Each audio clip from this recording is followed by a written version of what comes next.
Je vais inviter sans plus tarder Frère Mirabeau. Il vous parlera comment il a vendu les téléphones, comment il s'est débrouillé. On menaçait de l'appeler même un apacheur à venir Kennedy, mais Dieu dans sa grâce lui a donné une expérience à lui. Shalom.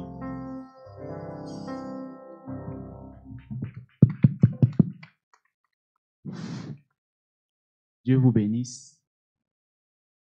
Vous allez m'excuser. C'est ma première fois de me placer devant un auditoire comme celui-ci. C'est un privilège pour moi. Je remercie les hommes de Dieu, particulièrement le pasteur Baroya, qui depuis de longues années, il m'a adopté, il m'a, que vais-je dire, il m'a toujours encouragé, il a toujours été là dans le domaine d'activité qui était le mien au départ, qui était l'électronique, les réparations et autres. Je m'appelle Mirabeau Takala, je suis votre frère, je suis un croyant du message du temps de la fin. J'ai rencontré ce message le 4 mars 2007 où je me suis engagé par le concours de mon oncle, le pasteur Ndiosop André, qui chaque fois, le petit frère, mon papa, il venait à Yaoundé et il ne manquait pas de nous donner des brochures. Et c'est ainsi que, quand le Seigneur m'a fait grâce de le connaître, je me suis engagé et par sa grâce jusqu'à aujourd'hui, je continue de persévérer. Voilà, que vais-je dire, déjà dès le départ, lorsque le premier orateur a pris la parole ici, il a apporté la question sur le Saint-Esprit. Je crois que en moi-même, je me suis dit, mais pourquoi est-ce qu'on ne l'a pas planifié enfin? Parce qu'en réalité, la conclusion de tout ce qu'on veut faire ici, il a répondu à la question là au départ. Alors, je vais directement aller droit au but. Il est question ici de parler d'un cas pratique. Je vais parler de mon témoignage personnel, je vais toucher deux pans de ce que j'ai pu faire comme activité. J'ai pas eu l'occasion de faire les grandes études parce que je suis né dans une famille où il n'y avait que des filles. Je suis seul garçon, j'ai 7 sœurs. Et je suis le premier. Et lorsque mes sœurs, à un moment donné, m'ont rattrapé à l'école, à la classe de 3e, ça devenait difficile de voir papa payer l'école. Et les filles vont à l'école et moi, je commençais à me débrouiller au quartier. On faisait le câble, on essayait de connecter les images chez les voisins. On avait qu'un voisin qui il était commerçant, il avait acheté une antenne numérique. Et c'est comme ça que il nous avait donné le signal à la maison avec l'image. Et par la suite, chaque fois il allait dans son marché, il faisait les petits commerces là, il vendait les tomates, les poireaux et autres au marché 8e. Et c'est ainsi que moi qui restais dans le quartier, j'essayais de connecter aussi les voisins. Et c'est comme ça que le réseau a commencé à se développer. Et les clients s'intéressaient, ça a commencé à prendre l'ampleur. Et c'est comme ça que c'était difficile parce que faire l'école et commencer à toucher de l'argent, c'était pas évident. Et quand ma petite sœur a eu le BEPC, moi aussi j'ai eu le BEPC, après elle allait en seconde, après elle allait en première, j'ai échoué le probatoire, ça devenait difficile. J'ai commencé à fuir l'école en fait, il faut dire ça comme ça, puisque je me battais déjà, je touchais déjà un peu d'argent. Donc il y avait cette lourdeur du fait que je pouvais payer ma pension moi-même, donc c'était difficile que les parents demandent que mais pourquoi est-ce que tu ne vas pas à l'école, où est ton bulletin, alors que c'est moi-même qui ai payé. Et c'est comme ça que, voilà, finalement, pendant les vacances, alors qu'on avait déjà câblé presque la plupart du quartier, le papa, lui, il m'encourageait à ne pas rester oisif. C'est comme ça que j'allais dans des petits endroits où on faisait des réparations. Et j'ai commencé à me former là-bas. J'apprenais sur le tas. J'étais coursier. Je voyais comment ça se passait. Et puis, le monsieur qui m'avait formé, après, il est allé en ville. Je l'ai suivi. C'est comme ça que, à un moment donné, ça devenait difficile parce qu'à la maison, je n'avais pas totalement toujours abandonné l'école. J'y allais. Après, je suis quitté l'enseignement général. Je suis allé faire l'enseignement technique. Même là-bas, ça n'a pas donné. Je suis quitté là-bas. Je suis allé pour m'inscrire à soi en capacité. Et là-bas, parce que je ne voulais plus porter la tenue, il y avait la honte là. Après, finalement, j'ai tout abandonné. Et j'ai continué à persévérer dans la débrouillardise, à réparer les petits équipements électroniques. J'étais avec mon patron là. Après, je me suis démarqué de lui et j'ai ouvert une petite caisse à Biémassi, au côté de l'hôpital Biémassi. J'ai commencé à me débrouiller là-bas. Ça n'a pas été facile. Lorsqu'on est technicien et qu'on n'a pas le Seigneur, on est malhonnête. Et honnêtement, si un homme n'a pas la crainte de Dieu en lui, c'est n'importe quoi. S'il y a un technicien ici qui ne craint pas Dieu, il est malhonnête. Et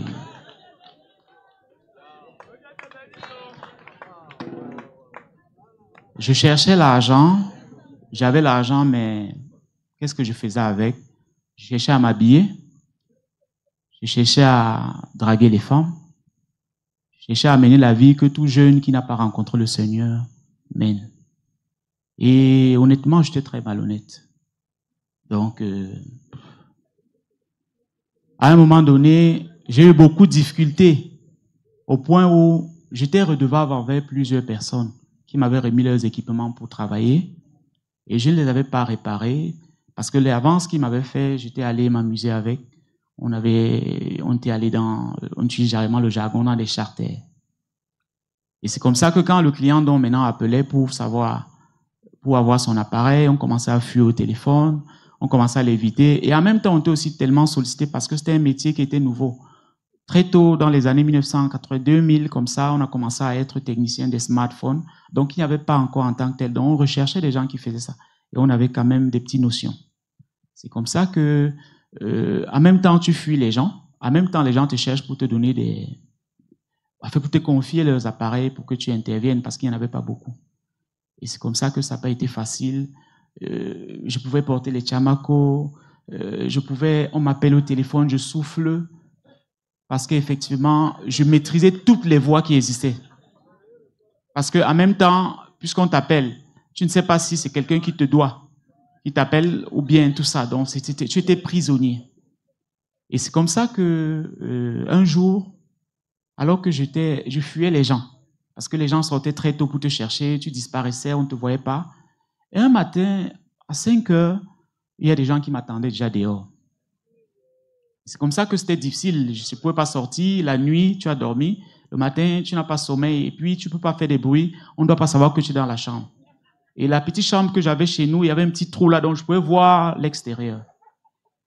Il fallait rester calme et faire quelque chose. Et c'est ainsi que ce jour-là, alors que le pasteur Joseph remettait les brochures, j'ai pris une brochure et dans cette brochure, le titre c'était « Dieu est riche en miséricorde ». Et quand j'ai lu la prière de frère Branham dans cette brochure, je me suis agenouillé, j'ai demandé pardon au Seigneur et dès ce moment, quelque chose s'est passé.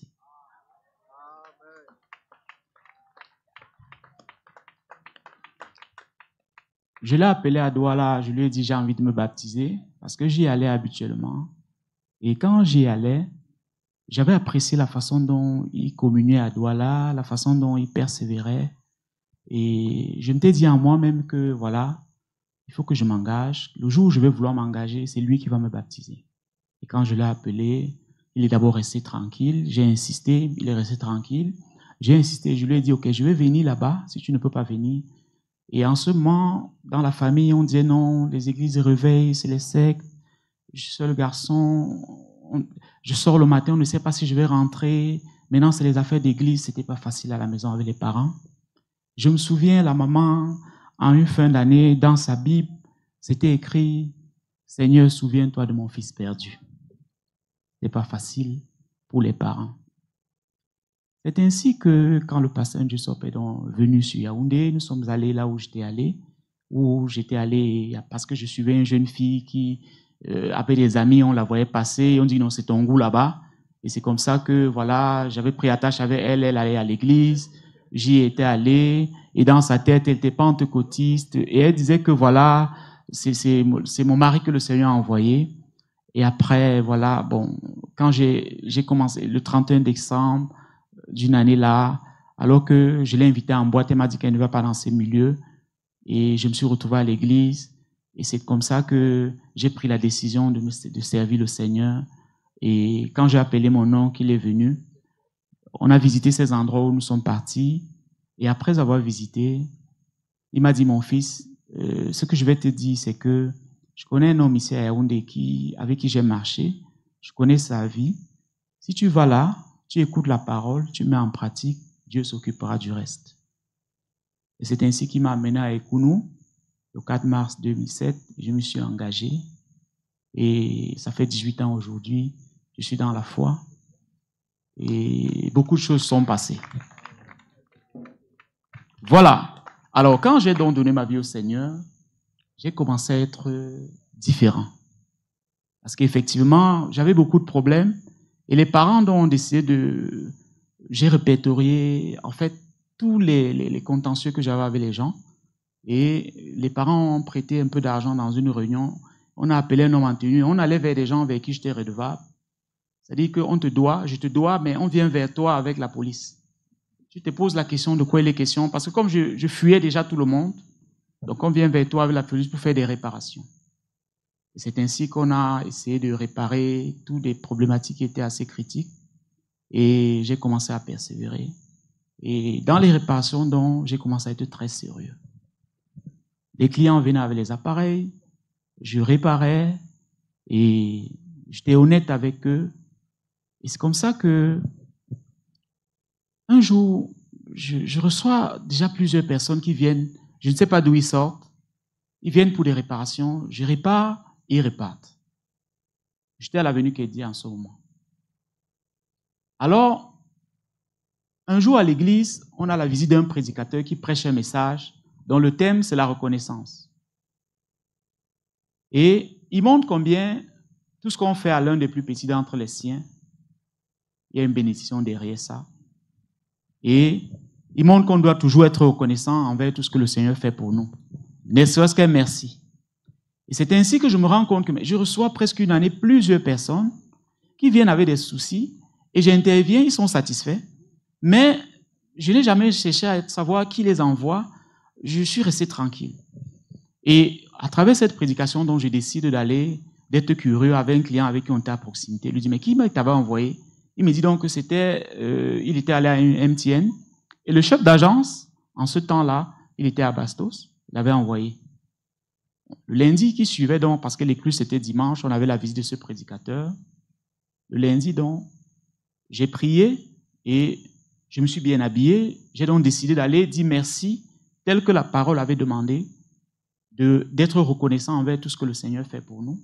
Et je suis donc allé à la rencontre de soi-disant la personne qui recommandait des gens vers moi. J'arrive donc à MTN Bastos, je demande à rencontrer le chef d'agence, et je vois un jeune qui est assis, je me présente, et je lui dis que vraiment je viens lui dire merci. Parce que ça fait toute une année, je reçois des gens, il semble-t-il c'est lui qui les recommande, et je suis curieux de savoir comment il fait pour me connaître.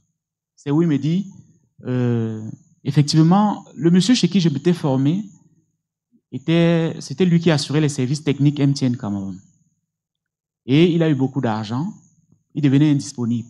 Donc chaque fois qu'on l'appelait, il y avait des urgences, il n'était pas là pour pouvoir intervenir. Et c'est comme ça qu'un jour il y a eu une urgence, il était obligé de donner mon numéro. Et on m'appelait, et quand on recommandait ces personnes, ils étaient satisfaits. Et quand ils rentraient, ils se retrouvaient dans la même agence, ils disaient au jeune homme qui les avait envoyés que vraiment vous nous avez envoyé chez un gars correct. C'est ainsi que il me demande, il m'explique dans la scène, je vois donc comment ça se passe, et il me demande si j'ai les papiers. Nous étions les années 2014. Il me demande si j'ai les papiers. Je lui dis que les papiers c'est quoi? Nous sommes dans une salle, on cotise pour payer l'impôt libératoire. Il me dit, bats-toi, tu fais tes papiers. Nous sommes en 2014. Pour faire les papiers, ce n'est pas évident. Je décide donc d'aller me renseigner au centre de facilitation de création d'entreprise pour voir comment est-ce qu'on peut, qu'est-ce qu'il faut en termes de coûts pour faire les papiers. En ce moment, on m'a dit qu'il faut 60 000 pour créer un établissement. En ce moment, il fallait trouver encore les 60 000. Donc, je me bats, peut-être 6 mois plus tard, j'ai épargné un peu d'argent. J'ai créé une entreprise au nom de Eagle Vision. Avant, quand j'ai créé cette entreprise, j'avais suivi l'enseignement sur le panneau publicitaire et le prophète enseignait comment est-ce que, pour donner le nom, il faut véritablement savoir ce que c'est, parce que le nom, c'est la nature, le nom influence. Et je me suis mis à penser comment est-ce que je vais donner le nom de cette structure. Et c'est ainsi que je suis allé à une bibliothèque. Et là-bas, je fouillais les livres. Je suis tombé donc sur un ouvrage du docteur Paul Fockham dans un titre, je ne sais pas ce qui m'a conduit là, dont le titre, c'était La veille économique. Et là-dedans, il dit une chose très capitale que je veux partager avec les jeunes et que jusqu'à aujourd'hui, je tiens ça fort dans mon cœur comme citation. Il dit là-dedans, nous sommes arrivés à une heure où, en ce moment, en aucun moment le sommeil est toléré. Nous devons anticiper, nous devons innover, nous devons s'adapter à la nouvelle façon de faire pour mieux faire. Autrement dit, dans un environnement hostile comme celui dans lequel on se trouve actuellement, si on n'applique pas ces principes, au-delà de tout ce qu'on peut avoir comme support, on va mourir. Parce que c'est assez complexe. Et c'est ainsi que j'ai été conduit donc à choisir un nom qui devait m'influencer. Et j'ai choisi le nom de Eagle Vision, la vision de l'aigle. L'aigle, c'est tout ce que le prophète enseigne à ce sujet. L'animal qui va plus loin que tous les autres animaux, qui s'élève, il voit les choses à venir, il revient. Et j'ai porté donc ce nom. J'ai créé une entreprise, un établissement. Et c'est ainsi que j'ai commencé. Donc, quand j'ai fini de créer l'établissement, j'ai appelé le jeune homme qui m'a dit de créer l'établissement 6 mois plus tard, que voilà, j'ai créé la société. Il me dit, bats-toi, tu trouves un local. Nous sommes en 2016. Trouver le local, c'est pas facile en ville. On se débrouille. Comment est-ce qu'on aura l'argent pour payer un local en ville? C'est pas possible. Mais je commence à cotiser de l'argent et je cherche les locales. Partout où tu trouves les locales, il faut verser l'argent. On n'a pas d'argent. Qu'est-ce qu'il faut faire? C'est ainsi que 2 ans plus tard, je réussis quand même à épargner 250 ou 300 000. Et je cherche les locaux, mais ce n'est pas évident. Je trouve donc un local du côté de Montagne-Rouge. Et ce local était occupé par un monsieur dont l'activité qu'il menait, il n'y avait plus de lumière là et tout. Et je lui demande à savoir, est-ce qu'il peut permettre qu'on cohabite ensemble? Comme ça, je raménage. Et comme il faisait dans les montres, moi donc à côté, je fais dans l'électronique. Parce que voilà, il me faut un local. J'ai déjà les papiers. Et c'est ainsi qu'il me dit non, il ne peut pas décider, qu'il faut que je rencontre son patron.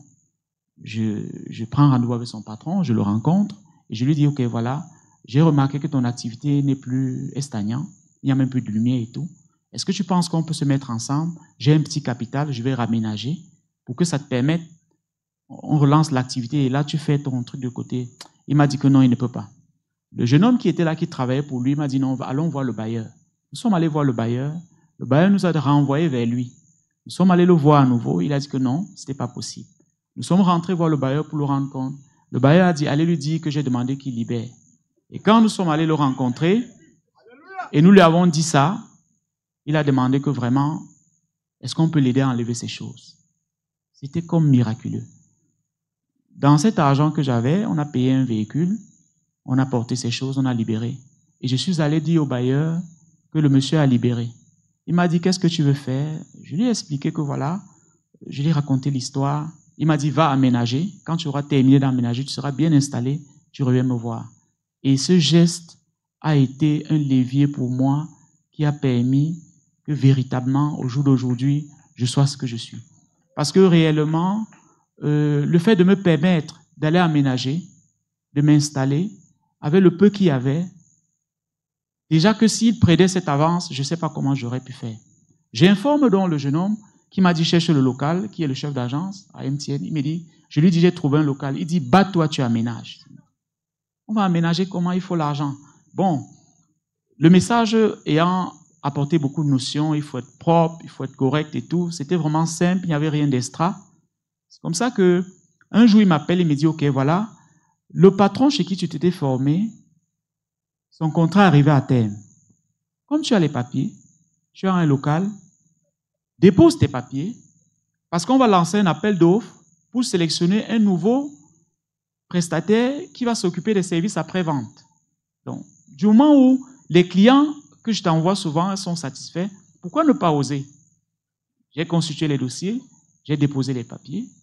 Un jour, je reste, une équipe vient de Douala, on me dit, mais petit, on a vu tes dossiers quelque part, on nous a envoyé venir vérifier là où tu es installé, mais on voit que tu n'as rien. Il y a un mastodonte là, il s'appelle Glotelo. Pourquoi tu ne peux pas t'associer avec lui? Tu ne peux pas. Je dis, bon, moi je ne sais pas, mais ce que je sais, c'est que moi-même, j'ai aussi mon petit là, je peux me battre. Ils sont rentrés faire leur rapport. Et 3 mois plus tard, le jeune homme de MTN m'appelle dans son bureau et me dit, désormais, tu es un chef d'entreprise.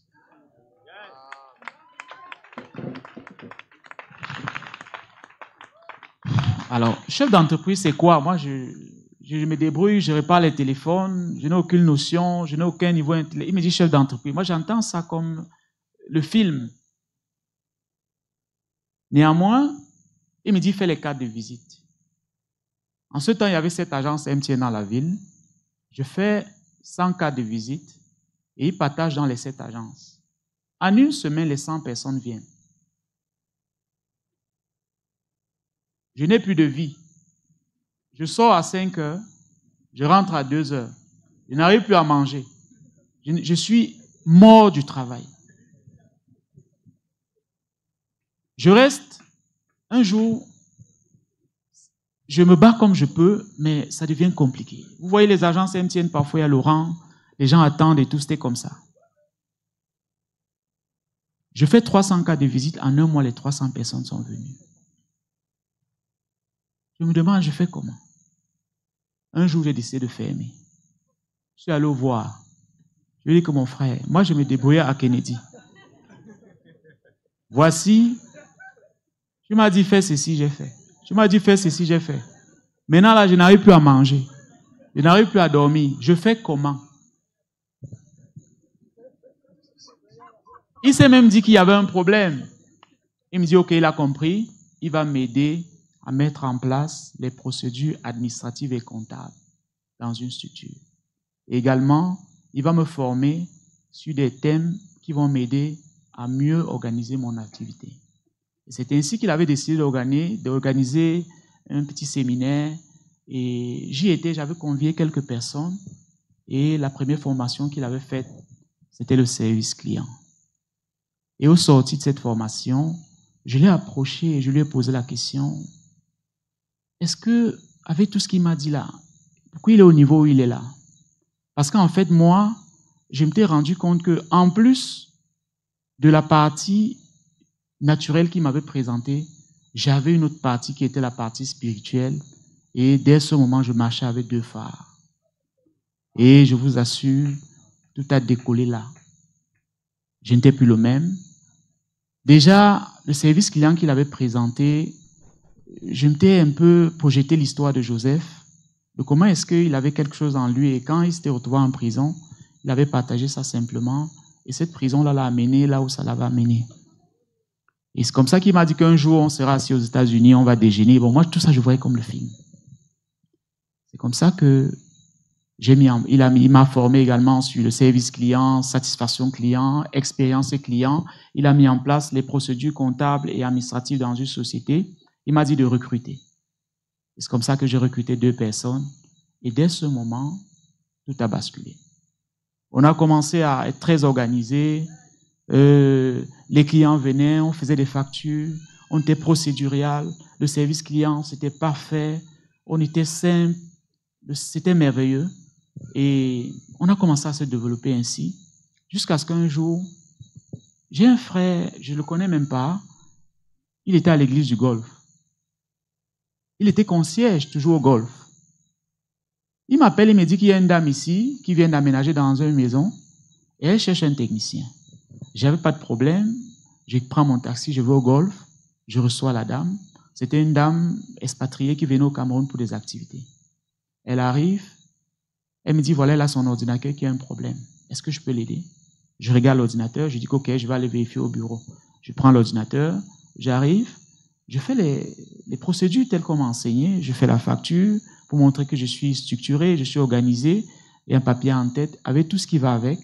Et je répare l'ordinateur, je ramène avec cette facture, je la remets, elle paye la prestation. Quand j'arrive, je rencontre le soir son mari, c'était un blanc, avec ses enfants, et il était très réservé. Tout se passe bien, et je pars. C'est ainsi que 6 mois plus tard, elle m'appelle à travers le facturé que j'avais déposé.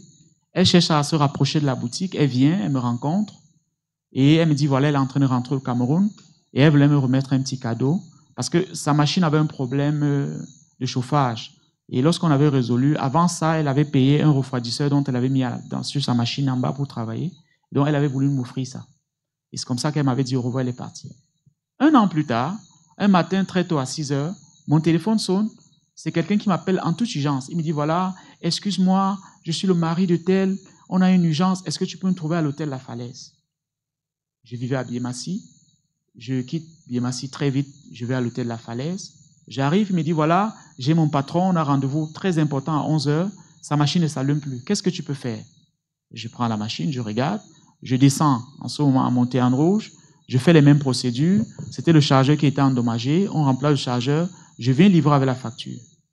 Quand je le fais, quand je reviens, il me paye ce que je lui ai demandé. Quand ils finissent leur interview, je ne sais pas de quoi il s'agissait. À 13 heures, il appelle, il demande si je suis au bureau. J'ai dit oui. Il vient à partir de reçu que je leur avais donné. Il entre dans l'espace où j'étais, c'était tellement simple et tout. J'avais fait des tracts. Et c'est comme ça qu'il prend un tract. Il me demande si je peux permettre qu'il mette ça dans le site des expats du Cameroun pour que désormais leurs confrères, quand ils viendront au Cameroun, ils vont pouvoir contacter pour que s'ils ont des éventuels problèmes. Et c'est comme ça qu'ils ont un site fermé auquel ils m'ont introduit à l'intérieur. Le commentaire que ce monsieur a fait, honnêtement, ça m'a effrayé. J'ai demandé, mais c'était toujours la réparation l'eau, quoi.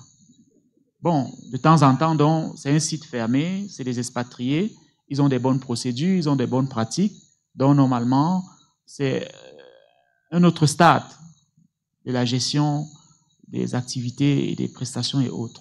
On te contacte, on a besoin d'un service, on paye à sa juste valeur, c'est des gens qui sont bien éduqués, ils ne discutent pas les prix, voilà. De temps en temps, bon, c'est comme ça que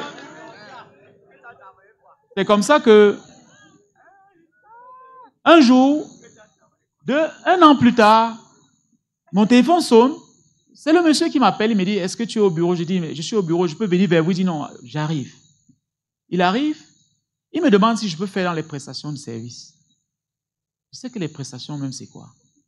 Je lui dis que j'ai les papiers. Il me dit, ok, est-ce que tu as une boîte mail? Je dis, très bien. Je lui donne ma carte de visite, il dit qu'on va t'envoyer un mail. Comme ça que je reste, je reçois un mail où c'est un appel d'offres international, un appel d'offres restreint, pour fournir des équipements dans des centres maritimes dans le cadre de l'armée marine. Et c'était, en fait, moi, on a monté l'appel d'offres, on a postulé. Un jour, il m'appelle, il me dit, ok, voilà, c'est toi qui as gagné le contrat. Est-ce que tu peux nous envoyer ton RIP? On va te faire une avance pour que tu aies suffisamment d'argent pour payer le matériel et on te paye. Tout ça, c'était comme un film. Je reste. Je peux faire tel montant, je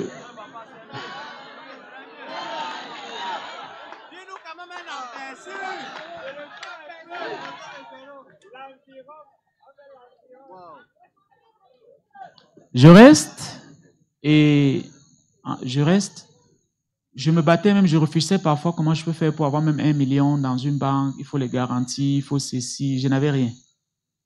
Mais il me dit, envoie ton RIP, on va te faire une avance de 60% pour que tu aies suffisamment d'argent pour acheter le matériel. Et comme ça, quand tu livres, on paye le reste. J'envoie aussi le RIP. Je reçois un message. On a envoyé l'argent. C'était beaucoup. Bon, je m'en vais, je retire 5 000, ça sort. J'achète quelque chose, c'est vrai. Je voyais le reste. C'est comme ça que le matériel dont ils avaient besoin, on ne pouvait pas acheter au Cameroun. Je l'écris, je dis qu'on ne peut pas acheter le matériel ici. Il dit OK. Ça veut dire qu'il faut que tu voyages pour acheter.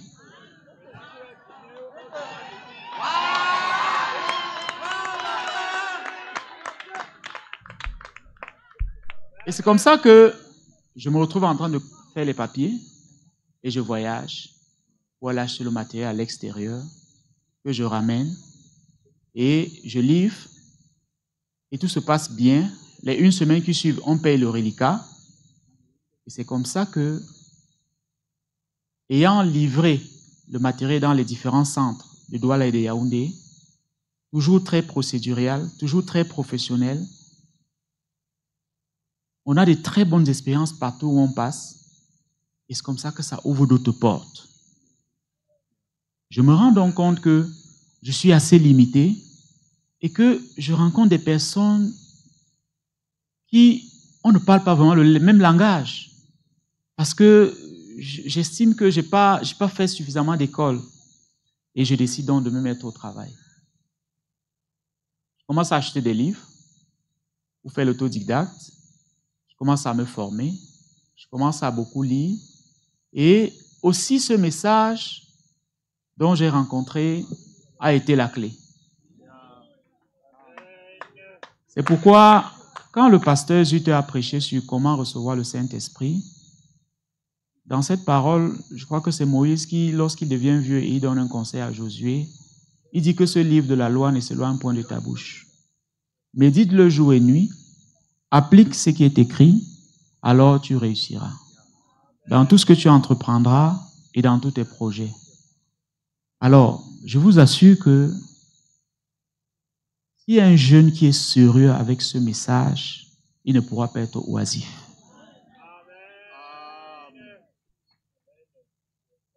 J'étais très agité dans le monde, mais aussi avec ce message. Dieu m'a fait grâce, sous le ministère de l'ancien Sanama, paix à son âme. Il a tenu ma main. J'ai eu le privilège d'être huissier, d'être diacre. Au jour d'aujourd'hui, je suis trésorier adjoint. Je vous assure, ces parcours et à côté de cet ancien m'ont formé. On fait de moi un homme où au jour d'aujourd'hui, je n'ai pas les mots pour exprimer. C'est pourquoi je ne cesse de dire à tous ceux qui me connaissent ou qui m'ont connu que ce message, il n'y a pas un autre mieux que ça. J'ai donc envie de dire aux jeunes que le succès, c'est une affaire de prédestination. Dieu donne à ses bien-aimés pendant leur sommeil dans la nuit. La veuve de Sarepta, lorsqu'il a resté un repas, elle a prié le Seigneur et elle ne savait pas la suite. Mais comme il tient les 2 bouts du fil, il a demandé à son serviteur, va à Sarepta, il y a une veuve là-bas, donne-la à manger. Nous sommes arrivés à une heure où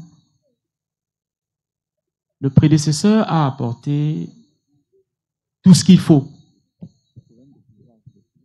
Il a apporté tout ce qu'il faut pour mettre des bases, pour se développer.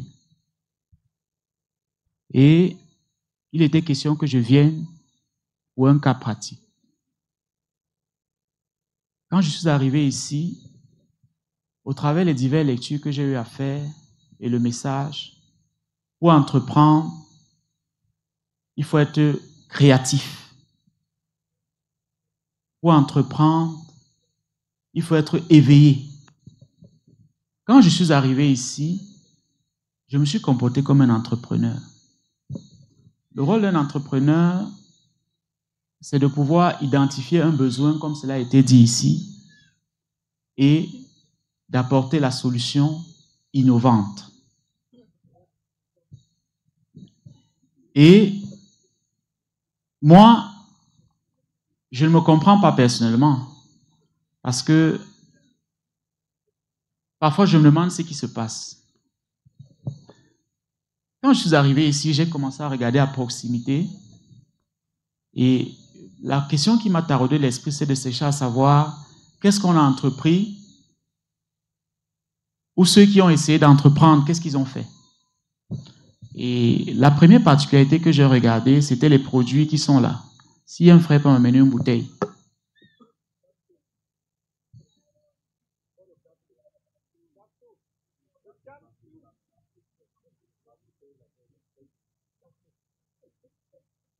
Je me suis arrêté sur ce produit.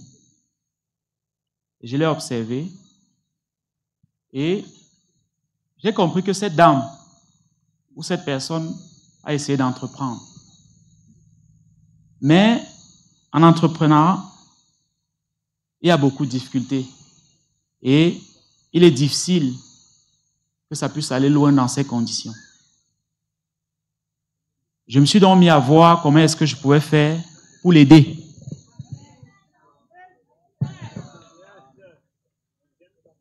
Et c'est comme ça que j'ai passé la soirée d'hier à travailler pour trouver des outils qui devaient permettre d'aider cette maman qui a essayé d'entreprendre, qui a fait du mieux qu'elle a pu, avec les efforts qu'elle pouvait, mais certainement à ce stade-ci, elle ne peut pas valoriser ce produit à son réel potentiel. Parce qu'il est inadmissible que ce soit là. Et que je lise cette posologie qui apporte certainement, si ça a été éprouvé, les solutions qui sont citées là, et que ce soit là encore comme ça. J'ai posé la question, qu'est-ce qui bloque? Puisque voilà, on a parlé de l'entrepreneuriat tout à l'heure. On nous a présenté tout, c'est bon. Mais voilà les produits. Elle s'est battue, elle a eu une idée, elle a vu un problème, elle a cherché à avoir une solution, mais voilà, elle ne vend pas. Il faut vendre. Elle fait comment? Et nous sommes arrivés donc à un stade où, pour vendre, on a l'avantage que nous avons ce message qui nous accorde une révélation particulière et qui fait en sorte que, comme dans le domaine de la science, ils ont atteint l'intelligence artificielle, dans le domaine de l'entrepreneuriat, comme le prédicateur a dit tout à l'heure, nous devons être au niveau de la révélation. Donc il ne suffit plus d'avoir les théories, il ne suffit plus de savoir comment ça se passe, mais il suffit de marcher avec la voix de Dieu qui vous dit fais comme ça, pour que les choses se passent différemment. Et quand c'est Dieu, donc, quand vous vous mettiez à faire, il met tous ces autres éléments en forme, tels que le prédicateur a apporté tout à l'heure. Alors la première question que je me suis posée, c'est que certainement dans l'auditoire, il y a plusieurs personnes qui ont fait médecine, qui ont fait certainement des études, mais pourquoi ils ne se sont pas arrêtés sur ce produit et regarder et se questionner en disant, ok, est-ce que c'est bien fait? Qu'est-ce qu'on a écrit là? Est-ce qu'on a écrit normalement? Alors, je me suis donc rendu compte, et ce que nous lisons dans les livres de développement personnel, le système éducatif a formé des robots. Ils font en sorte qu'ils n'ont plus la capacité d'être créatifs. Ils n'ont plus la capacité de questionner. Ils sont comme fermés. Et ça m'a un peu intrigué. Et j'ai bien voulu dire, mais si peut-être ma jeune fille qui m'a accompagné ici, avec qui nous sommes arrivés ensemble, elle était assez curieuse, elle se serait arrêtée pour regarder, pour lire, et me dit, mais papa, regarde, est-ce que tout ce qu'on a écrit là, est-ce qu'on a bien écrit? Est-ce qu'on a fait ceci, on a fait cela? Et j'ai donc ressorti beaucoup d'éléments. Premièrement, le packaging. Donc la bouteille plastique est simple. Le design est distinctif et c'est peu attrayant. C'est l'une des raisons pour laquelle plusieurs personnes peuvent passer et ils ne s'y intéressent pas. L'étiquette aussi, c'est un papier ordinaire simple. Ce que j'ai noté là, peu lisible, pas d'identité visuelle. Le logo, il n'y a pas de logo. La couleur de la boisson est jaune, mais rien n'indique si la couleur est naturelle voulu ou variable. Il y a beaucoup de manquements. Mais que la maman ne se gêne pas si c'est une maman, parce que j'ai aussi également regardé ce qu'il faudra faire pour améliorer son produit, pour que ça change, que l'approche change. Elle n'a pas de marque sur le produit. C'est vrai, Isaco Casse, est-ce que c'est une marque? Telle que j'ai noté ici. C'est intriguant, elle ne communique pas immédiatement sur les bénéfices du produit. Le produit est présenté comme traditionnel, naturel, mais sans argument différenciateur. Les bénéfices de l'usage dans le produit. L'étiquette mentionne une liste de longues maladies, diabète, nerfs, ainsi de suite. Et véritablement, ça réduit un peu la crédibilité. Parce qu'un médicament dont on vous dit que ça soit un tout, c'est peut-être vrai, mais il y a un peu l'effet commercial là-dedans. Et ce n'est pas l'objectif d'un médicament généralement. Il y a l'absence de mise en garde médicale. Les médecins sont mieux outillés ici pour encadrer ça. Il n'y a aucun avertissement du genre, on doit remplacer, ça ne remplace pas un avis médical et tout. Le produit semble être à la fois pour les enfants et les adultes, la posologie et tout ça. Il y a beaucoup de manquements que j'ai notés, mais l'essentiel n'était pas les manquements, c'était de réfléchir quelles sont les solutions pour que cette maman améliore ce produit. Et la première solution, c'était de voir dans quelle mesure il faut constituer un logo. Parce que si elle a déjà pris la peine de faire l'étiquette, il faut constituer un logo, avoir une identité de couleur. Il faut utiliser un format d'écriture plus lisible. Il faut ajouter les dates de fabrication et d'expiration. Il faut également préciser si la boisson est faite de façon traditionnelle à base de plantes. Quel type de plantes? Des plantes naturelles ou des plantes, ainsi de suite et tout. Il faut mettre en avant les bénéfices principaux. Il faut choisir une cible claire. Là, sur le produit, elle ne dit pas si c'est pour la santé, le bien-être. Elle ne dit pas si c'est pour les maladies chroniques. Bref, ça soigne en même temps les maladies préventives, les maladies curatives. C'est quand même problématique. La stratégie commerciale, j'ai relevé là que sur son affiche, il n'y a que son numéro de téléphone. Nous sommes à l'ère du numérique. Elle n'a pas de page Internet, elle n'a pas de réseaux sociaux, elle n'a pas de témoignages qui vont suivre pour que quelqu'un puisse être curieux. Bien si le produit, ceux qui en consomment ont de très bonnes expériences. J'ai regardé également, elle n'indique pas si c'est un complément, si ça remplace le traitement, comment on va le conserver et tout. Bref, le format même, elle doit le diversifier. Elle doit pouvoir proposer des formats de 50 centilitres, des formats de 1 litre. Elle doit pouvoir donner, par exemple, faire des formules du genre, j'ai noté ici, développer une gamme Saco-Casse Détox, Saco-Casse Kit pour les enfants, Saco-Casse Énergie pour être, bref, des trucs de ce genre. Elle doit pouvoir revoir le packaging de la bouteille, même si c'est toujours une bouteille plastique, mais elle doit améliorer. Et au niveau de l'étiquette, elle doit revoir tout ça. Alors, je n'ai pas seulement fait l'électronique. J'ai aussi fait dans le secteur primaire. J'ai fait l'agriculture. Quand j'ai eu un peu de moyens, j'ai voulu diversifier les activités. Je me suis lancé en Banjok. J'ai un cousin qui était là-bas. Et il faisait dans l'élevage, il cultivait les tomates et les pastèques. Il nous a dit, voilà, si vous avez 2 millions, on peut louer un terrain, on peut payer tout ce qu'il faut, et on se lance dans l'agriculture, c'est rentable là-bas. Moi-même, j'ai la main-d'œuvre et tout. Nous nous sommes lancés.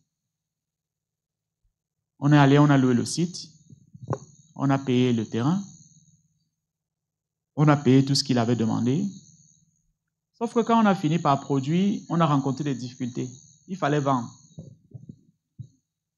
Quand on appelle les commerçants, ils viennent, le prix auquel ils vous proposent, vous vous posez la question si ça valait la peine de produire.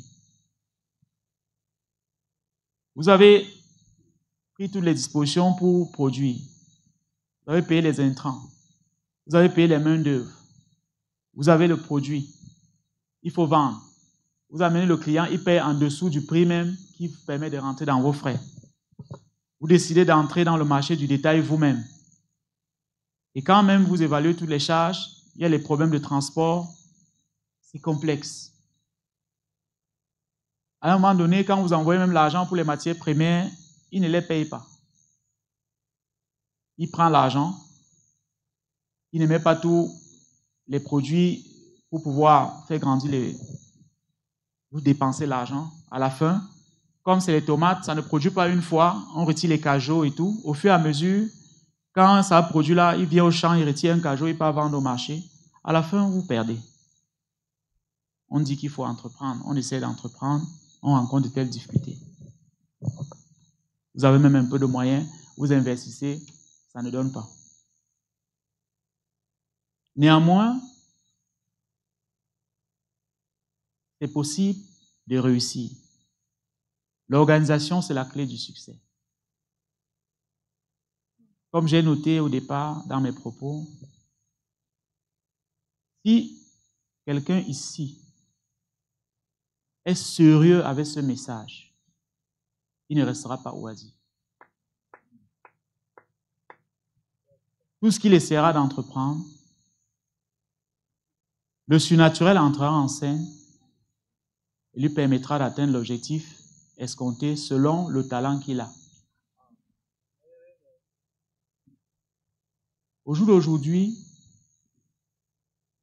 vraiment, les mots me manquent. Comme j'ai dit tantôt, quand je regarde des faces, et je me pose la question, si le Seigneur a fait grâce, il a permis que je puisse faire ces classes, je puisse être dans le processus de développement et de croissance, il peut aussi le faire pour mon frère. La chose principale est d'être sérieux avec ce message. La chose principale, nous avons reçu le premier jour, c'est de s'assurer que nous avons le Saint-Esprit. Et le Saint-Esprit donc nous aidera donc à structurer, tel que l'orateur a dit, à mettre chaque chose dans sa forme et nous permet d'atteindre l'objectif que nous souhaitons.